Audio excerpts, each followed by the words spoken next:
बिस्मिल्लाहिर्रहमानिर्रहीम। अब हम क्लास 11th की मैथमेटिक्स के यूनिट नंबर 9 जिसका हमारे पास नेम है फंडामेंटल ऑफ ट्रिग्नोमेट्रिक, इसकी एक्सरसाइज 9.1 के क्वेश्चन नंबर 3, 4, 5, 6 और इंशाल्लाह ताला 7 को डिस्कस यहाँ पे करेंगे। क्वेश्चन नंबर 3 के अंदर हमें यहाँ पे कहा गया है what is the circular measure of angle between the hand of watch at 4 o'clock। यानी कि एक आपके पास एक क्लॉक मौजूद है जिसके ऊपर 4 बज रहे हैं।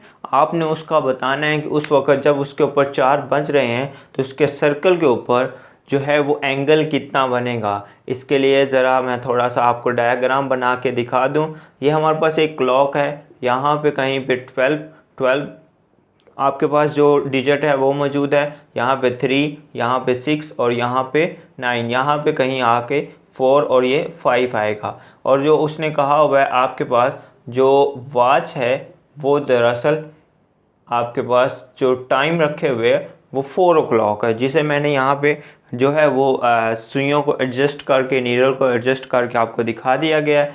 आपने यहाँ पे जो बनने वाला एंगल है वो आपने बताना होगा कि वो एंगल कितना होगा। मैं अपने क्वेश्चन का आगाज़ करता हूँ और इसके आगाज़ करने के साथ साथ आप सभी लोगों से ये रिक्वेस्ट करूँगा जो मेरे इस चैनल पे न्यू हैं वो इस चैनल को सब्सक्राइब करने के साथ साथ बेल के आइकन के ऊपर ऑल करने को ना भूलिएगा, बल्कि उसे ज़रूर जो है वो क्लिक कीजिएगा ताकि अपकमिंग जो वीडियो है वो आपको मिलती रहें।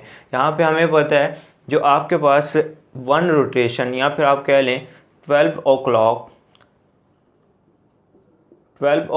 जो होता है वो वन रोटेशन के बराबर होता है। यानी कि जब ये नीडल जो एक सर्कल कंप्लीट कर लेती हैं, अपना एक सर्कल कंप्लीट करती हैं तो वो अपना 12 o'clock कंप्लीट कर चुकी होती हैं और इसके साथ ही एक चक्कर यानी कि वन रोटेशन भी अपना वो कंप्लीट कर चुकी होती हैं। यूँ आपके पास 12 o'clock जो है वो इक्वल टू आ जाता है, वन रोटेशन जो होता है वो हमारे पास इक्वल टू होती है 360 डिग्री, या फिर हम उसे 2 पाई रेडियन की फॉर्म में भी ले सकते हैं। हम इसे रेडियन में ही लेते हैं, 2 पाई रेडियन।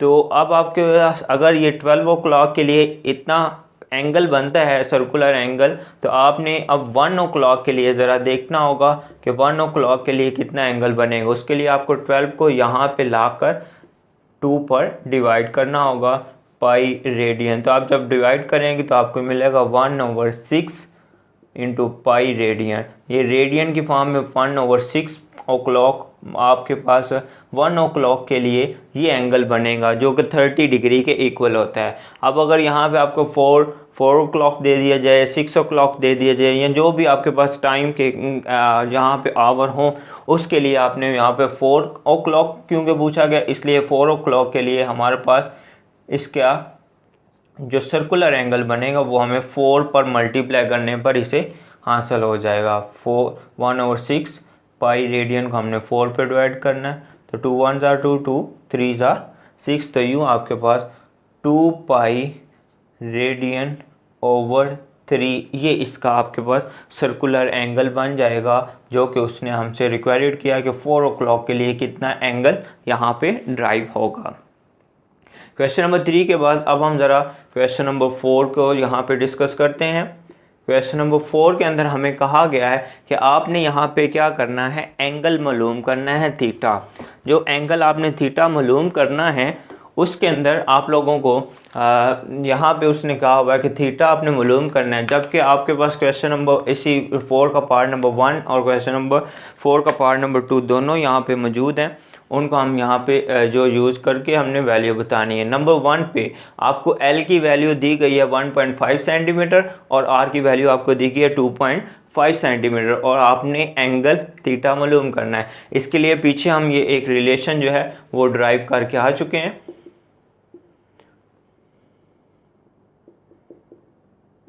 जी, रिलेशन हमारे पास था theta this is equal to L over R, और वहाँ पे हमें पता जो थीटा लिया जाता था वो उसका सर्कुलर एंगल होता था और वो रेडियन में मेजर किया जाता था, और L जो है वो सर्कुलर आर्क है, यहाँ सर्कल के ऊपर बनने वाली आर्क की लेंथ है, और उसके बाद यहाँ पे R जो है वो रेडियस ऑफ द सर्कल है। हमने यहाँ पे L पार्ट 1 को अगर हम सॉल्व करते हैं पार्ट 1 या पार्ट 2 दोनों एक तरह से ही हैं। मैं आप लोगों को पार्ट 1 ही सॉल्व करवा देता हूँ, पार्ट 2 आप लोग खुद से इसी फार्मूले के ज़रिए से प्रैक्टिस कर सकते हैं।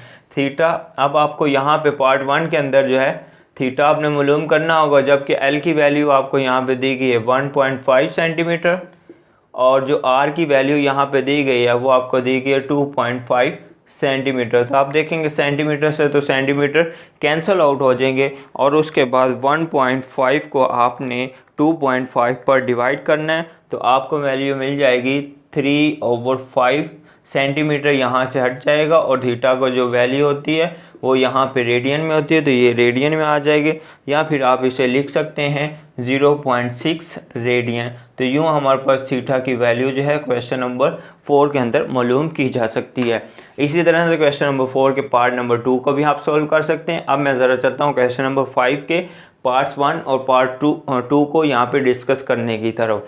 क्वेश्चन नंबर 5 के अंदर हमें कहा होगा फाइंड एल, आपने एल फाइंड करना है व्हेन थीटा आपको पाई रेडियन के इक्वल दिया गया और आर आपको 6 मीटर के इक्वल दिया गया।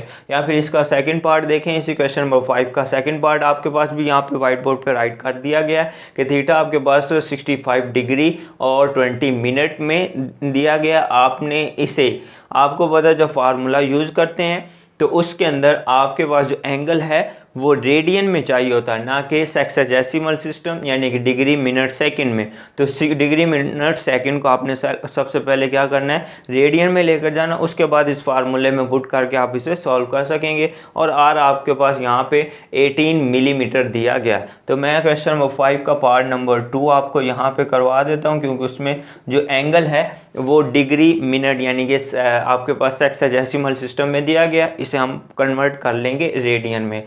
थीटा आपको यहाँ पे दिया गया है 65 डिग्री एंड 21 मिनट। तो इसे रेडियन में ले जाने के लिए फर्स्ट ऑफ ऑल इसे डिग्री और मिनट को हमने डिग्री में लेकर जाना है। उसके लिए 65 डिग्री प्लस 20 इंटू ये आपके पास जो मिनट है वो आपके पास, आपको पता है कि एक मिनट जो होता है वो 1/60 डिग्री के बराबर होता है।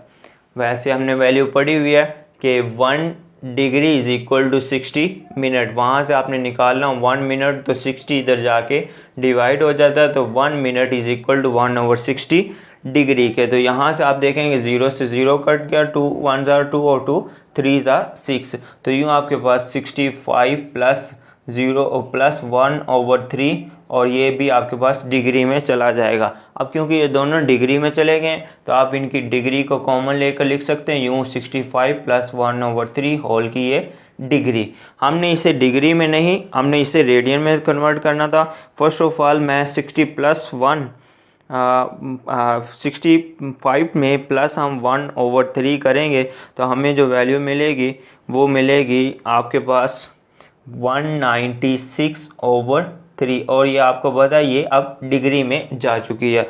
जब ये डिग्री में जा चुकी है अब हमने क्या करना होगा, इसे रेडियन में कन्वर्ट करना होगा।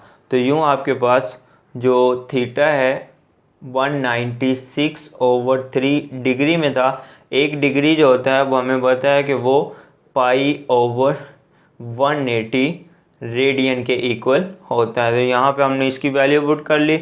इसमें हमने क्या करना है, जब हमने ये 3 को 180 के साथ मल्टीप्लाई करना है, 3 0 इज 0, और उसके बाद 3 8 ज़ार 24, और उसके बाद 24 का लगा 4 और 5 आपके पास 3 1 ज़ार 3, और जो 2 कैरी था वो 5 बन जाएगा, 3 + 2 5 हो जाएगा, और 196 और ऊपर पाई रेडियन आपके पास ऑलरेडी मौजूद है। हमें जो ये चाहिए था रेडियन में, अब वो रेडियन में एंगल जो है वो हमें मिल गया है कि 196/50 540 है आपके पास, और इसे अगर हम सिंप्लीफाई करना चाहें तो ये हमारे पास 49/135 के इक्वल जा सकता है। तो हमने ये वैल्यू इसकी रेडियन में जो है वो सिंपलेस्ट फॉर्म में लिख ली।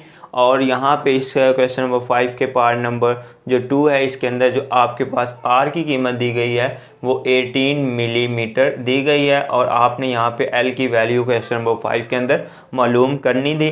तो आपको पता है कि जो थीटा होता है वो L/R के इक्वल होता है। यूँ आपके पास L इधर ही रहेगा और R उधर जाके थीटा के साथ मल्टीप्लाई करेगा। तो आपके पास यहाँ पे जो थीटा की वैल्यू रेडियन में है वो आ चुकी है 49/135 पाई इंटू R की वैल्यू यहाँ पे आपके पास है 18 मिलीमीटर। इसकी वजह से आपको पता है इसका रेडियन में है, तो ये पाई की जगह पे हमने 22/7 जो है वो इसकी वैल्यू यहाँ पे रेडियन में पुट कर सकते हैं। तो यूँ आपके पास 49 मल्टीप्लाई बाय पाई और मल्टीप्लाई बाय 118 आ जाएगा आपके पास। ये 18 आपके पास 282 पाई ओवर 135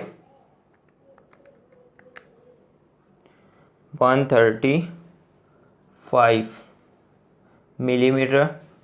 हम यहाँ पे जो है पाई की वैल्यू वो यहाँ पे हम पुट कर लेते हैं। तो जब हम पाई की वैल्यू पुट करेंगे तो हमें मिलेगा 20.52 मिलीमीटर, जिसे हम सिंपली तौर पे 21 मिलीमीटर भी L की वैल्यू लिख सकते हैं। तो ये आपने L की वैल्यू फाइंड करनी थी, जो कि यहाँ पे अब मुकम्मल तौर पर मालूम हो चुकी है। सिमिलरली अब हम क्वेश्चन नंबर जो है 6 को यहाँ पे डिस्कस करते हैं। 6 के अंदर R की वैल्यू आपने फाइंड करनी है, जबकि आपको L और जो थीटा की वैल्यू दी गई है। पार्ट नंबर 1 के अंदर 6 के रेडियन में एंगल दिया गया है और पार्ट नंबर 2 के अंदर एंगल को आपको डिग्री में दिया गया। सिमिलरली अब आपके पास यहाँ पे जो एंगल है वो डिग्री में दिया गया है, लेकिन उसमें मिनट या सेकंड नहीं है, तो इसे ज़रा जो है वो रेडियन में चेंज करना थोड़ा ज़्यादा ही आसान होता है। क्वेश्चन नंबर 6 के पार्ट नंबर 2 को मैं सॉल्व करने जा रहा हूँ। थीटा आपके पास है 45 डिग्री, तो डिग्री को हमने मिनट में लेके जाने के लिए डिग्री की जगह पाई ओवर 180 रेडियन पुट करेंगे। तो ये आपको पता है कैंसिल आउट होने के बाद मतलब कि पाई और रेडियन, ये रेडियन में आपके पास वैल्यू आ जाएगी। जब आपके पास ये रेडियन में वैल्यू आ गई है, अब हमने क्या करना है, यहाँ पे L की जो कीमत वो हमें दी गई है 56 सेंटीमीटर और हमने R की वैल्यू फाइंड करनी है। हम जानते हैं theta this is equal to L over R। यहाँ से R इधर थीटा वाली प्लेस पे आ जाएगा और थीटा R की जगह पे मूव कर जाएगा। तो यूँ आपके पास जो R है इसकी value L over theta, L आपके पास यहाँ पे है 56 डिवाइडिंग बाय थीटा की वैल्यू आपके पास है पाई ओवर 4 रेडियन। और याद रखिएगा यहाँ पे पाई की वैल्यू जो है वो 180 डिग्री में नहीं बल्कि रेडियन में हमने पुट करनी होगी। तो यूँ आपके पास 56 डिवाइडिंग बाय पाई ओवर 4, ये आपके पास वैल्यू आ जाएगी 71 R की वैल्यू आपके पास 71.30 आएगा। इसे हम 71.03 लिख देंगे और साथ आपके पास क्योंकि L जो था वो सेंटीमीटर में था तो R भी आपके पास सेंटीमीटर में आएगा। यूँ आपके पास क्वेश्चन नंबर 6 का पार्ट नंबर 2 भी जो है वो सॉल्व हो जाएगा। इसके बाद हम क्वेश्चन नंबर जो है वो 7 को यहाँ पे डिस्कस करते हैं। क्वेश्चन नंबर 7 में भी इसी फार्मूले के ज़रिए से ही हमने इसे सॉल्व कर लेना है।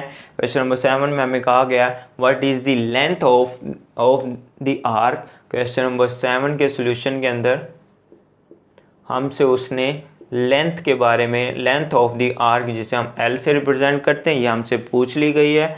और उसके बाद उसने कहा हुआ है intercepting on a circle of radius, वो ऐसे सर्कल के साथ उसे इंटरसेप्ट कर रही है जिसका रेडियस जो है R जो है वो आपके पास 14 सेंटीमीटर के इक्वल है। 14 centimetre by the arm of a central angle of 45 degree. मतलब यहाँ पे जो एंगल बन रहा है वो 45 डिग्री बन रहा है। तो फर्स्ट ऑफ ऑल इस डिग्री को हमने रेडियन में कन्वर्ट करने के लिए पाई ओवर 180 के साथ इसको मल्टीप्लाई कर देना है। तो ये आपके पास पाई ओवर 4 रेडियन आ जाएगा।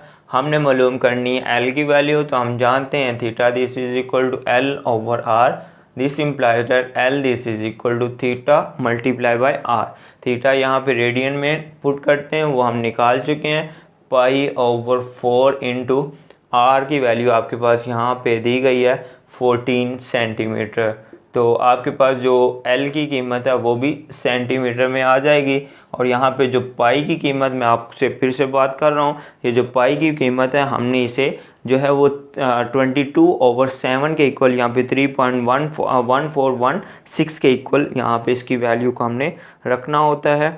पाई मल्टीप्लाई बाय 14 और उसके बाद इसे हम डिवाइड करेंगे 4 पर, तो हमें जो वैल्यू मिल जाएगी वो मिलेगी 10.995, जो कि हमारे पास इक्वल टू 11 सेंटीमीटर के इक्वल आ जाएगी। तो यूँ इसकी लेंथ जो है वो हमारे पास 11 सेंटीमीटर के इक्वल आ जाएगी। मैं उम्मीद करता हूँ मैं अपनी बात को यहाँ पे जो क्वेश्चन नंबर 7 तक है वो कंप्लीट कर चुका हूँ, लेकिन फिर भी कोई बात आप लोगों को यहाँ पे समझ नहीं आई हो तो आप लोग मुझसे कमेंट करके वो बात अपनी जो है वो क्लियर कर सकते हैं। Thank you. अल्लाह हाफ़िज़।